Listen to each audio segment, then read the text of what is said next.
Olá e bem-vindos. Hoje a gente vai mergulhar fundo numa expressão que de repente parece que está em todo lugar. Rage bait. Em todo lugar mesmo. Ela foi escolhida como a palavra do ano de 2025 pelo Oxford English Dictionary. E para guiar nossa conversa, a gente vai usar um artigo super completo da revista Super Interessante que detalha essa escolha. Um artigo excelente, por sinal. Sim.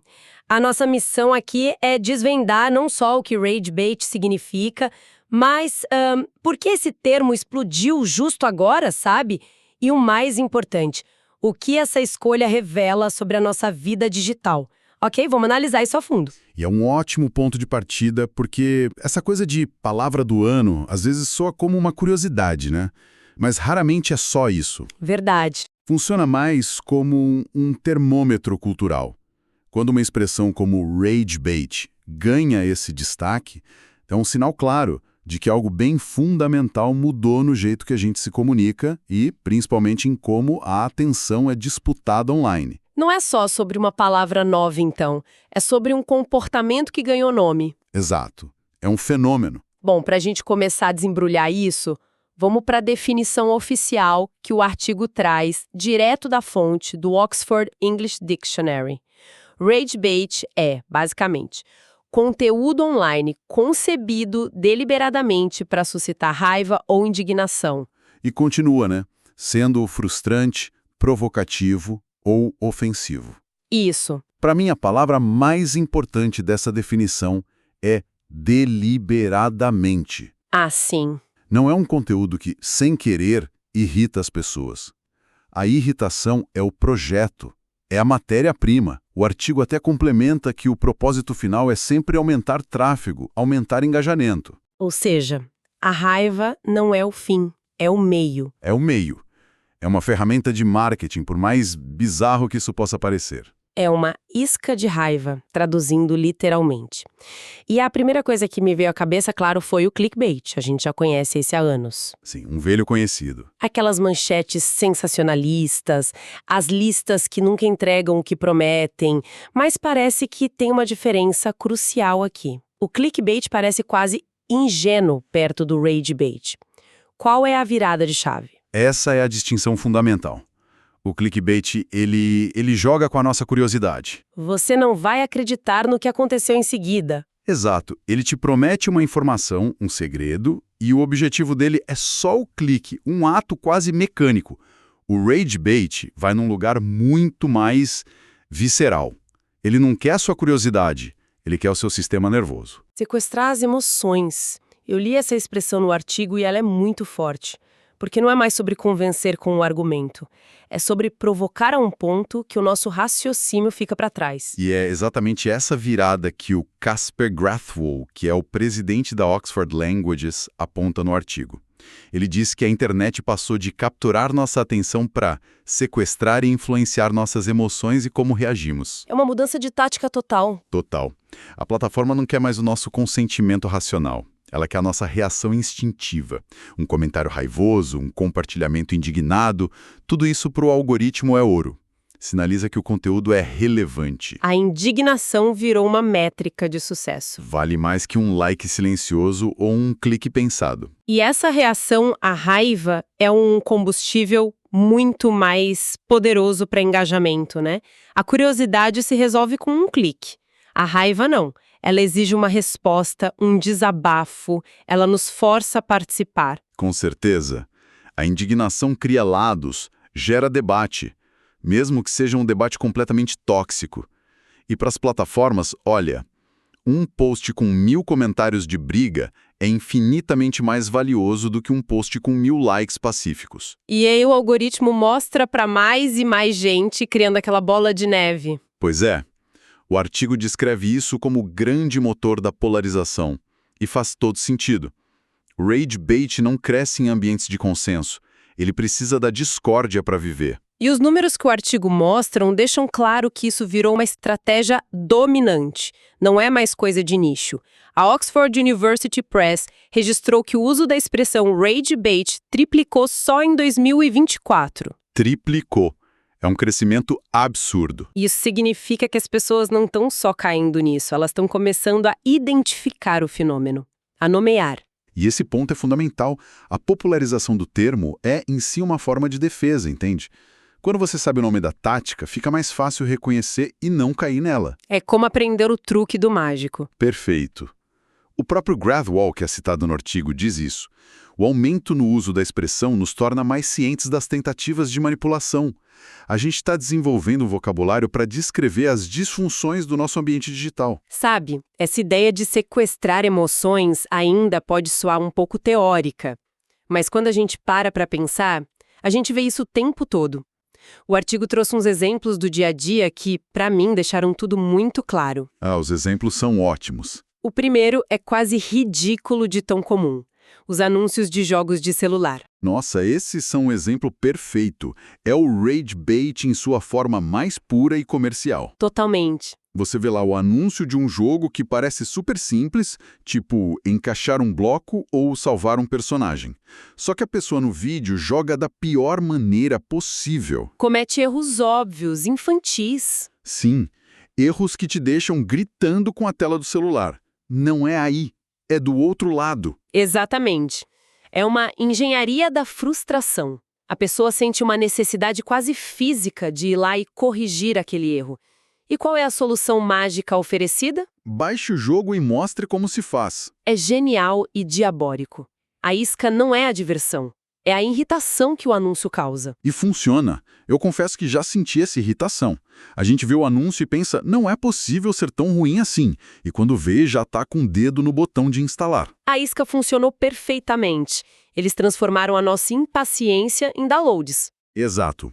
O artigo também traz outro exemplo, que é do mundo das celebridades, com a Jennifer Lawrence. Sim, essa história é ótima. Ela admitiu que criou uma conta anônima no TikTok. Mas não só para ficar olhando, não. Não, ela foi pra ação. Ela ia lá para entrar em discussões, para provocar os fãs de cinema. Ela estava, na prática, usando a mesma lógica do rage bait para gerar reações, para, sei lá, sentir o pulso da conversa. Mostra como essa dinâmica se infiltra em todos os níveis. E aí a gente chega no exemplo mais complexo, que o artigo trata de uma forma bem neutra, que é a política. Certo. A matéria menciona que influenciadores da extrema-direita americana admitiram abertamente que usam rage bait como estratégia central. Eles não criam conteúdo para convencer o outro lado, então. Não. O objetivo é enfurecer a própria base e os oponentes, garantindo engajamento máximo dos dois lados. E é que as consequências são muito mais sérias. Uma coisa é ser levado a baixar um joguinho. Outra, completamente diferente, é ter o debate público sendo sistematicamente inflamado por conteúdo feito para gerar ódio. A tática é a mesma, mas a escala do impacto é outra. Pois é. E o mais surpreendente para mim foi descobrir no artigo que essa expressão, que parece ter nascido com o TikTok, na verdade é muito mais antiga. Essa parte é fascinante. Não tem nada a ver com internet na origem. Nada a ver. O primeiro registro que eles encontraram é de 2002, num grupo de discussão da Usenet, que era tipo um avô dos fóruns online. E o contexto era... Trânsito. Trânsito. Rage bait era usado para descrever a ação de um motorista que fica pressionando o carro da frente, piscando farol, colando na traseira, para forçar a passagem. A isca de raiva era essa provocação na estrada. Que mudança de escala, não é? Pessoas. Isso diz muito sobre como a tecnologia ressignifica a linguagem, né? Muito. A essência da provocação é a mesma, mas o alcance e as implicações foram radicalmente transformados. E essa escolha da Oxford, claro, não acontece no vácuo. O artigo faz questão de contextualizar isso, lembrando que a seleção da palavra do ano acontece desde 2004. E é baseada numa análise de dados gigante, de um banco de 30 bilhões de palavras. E a lista dos vencedores anteriores é um verdadeiro mapa da nossa história recente. É um ótimo exercício olhar para essa lista. Em 2013 foi selfie, né? Marcando a explosão da autoimagem nas redes. Lembro bem. Em 2016, pós-verdade ou post-truth, que capturou toda a crise da nossa relação com os fatos no ano do Brexit e da eleição do Trump. Tóxico, em 2018. Vax, de vacina, em 2021. E mais recente, em 2023, Reese, que é uma gíria para carisma. Cada palavra é tipo num fóssil linguístico de uma preocupação daquele tempo. E dentro dessa linha do tempo, a conexão mais poderosa que o artigo aponta é com a palavra do ano anterior, de 2024. Brain rot. Essa conexão, para mim, é o ponto alto da análise. Brain rot, ou apodrecimento cerebral. Um nome bem forte. Fortíssimo. É aquela sensação de esgotamento mental, de que seu cérebro está derretendo depois de passar horas rolando um feed infinito de conteúdo trivial de baixa qualidade. É um termo que descreve um sintoma ou um sentimento de exaustão digital. Exato. Então a lógica seria que brain rot é o sintoma, a exaustão, e rage bait é a doença, o agente causador. É um jeito perfeito de colocar. É quase como se uma palavra descrevesse a causa e a outra a consequência. Faz sentido. O próprio Casper Grathwohl, da Oxford, explica essa relação no artigo. O brain rot captura nosso esgotamento com a vida online. E o rage bait aponta para um dos tipos de conteúdo mais eficientes em causar exatamente essa exaustão. É um ciclo que se retroalimenta. Totalmente. E o artigo descreve bem esse ciclo. O rage bait provoca indignação, a indignação gera engajamento. Os algoritmos, vendo o engajamento, o que eles fazem? Amplificam o conteúdo raivoso. E aí a gente é exposto a mais e mais disso, o que nos deixa mentalmente drenados e nos leva ao brain rot. E o irônico é que quando estamos exaustos, ficamos ainda mais suscetíveis a reagir de forma emocional a novas iscas. É um ciclo vicioso e muito bem projetado. As palavras de 2024 e 2025, vistas juntas, não são só escolhas isoladas, elas contam uma história. Uma história coerente e, preciso dizer, um tanto sombria sobre a nossa relação com as plataformas digitais hoje. E para dar uma visão completa desse espírito do tempo, o artigo ainda menciona os outros finalistas de 2025, que também dizem muito sobre nossas obsessões. Um deles foi aura farming. Aura farming é um termo bem curioso. O que seria isso? Significa, basicamente, o ato de cultivar deliberadamente uma persona online carismática, atraente.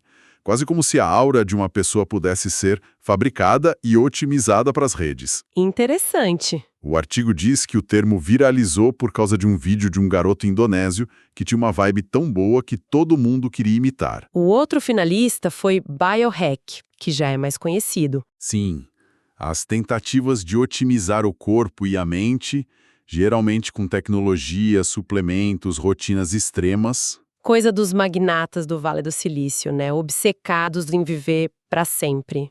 Exato. E se a gente olhar para os três termos finalistas, rage bait, aura farming e biohack, eles formam um retrato bem preciso das nossas ansiedades modernas. Como assim? Todos eles falam sobre otimização e manipulação. A manipulação das emoções dos outros, que é o rage bait, a manipulação da própria imagem, o aura farming, e a manipulação do próprio corpo, que é o biohack. Todos giram em torno de uma tentativa de controlar ou explorar sistemas. Sejam eles sociais, biológicos ou algorítmicos. É um padrão. Agora, tem um detalhe que o artigo aponta que é quase uma piada interna. A controvérsia sobre rage bait não ser uma palavra, mas duas. Sempre tem os puristas da linguagem para reclamar. Sempre. E a Oxford já estava esperando por isso. A resposta deles, citada no artigo, foi genial.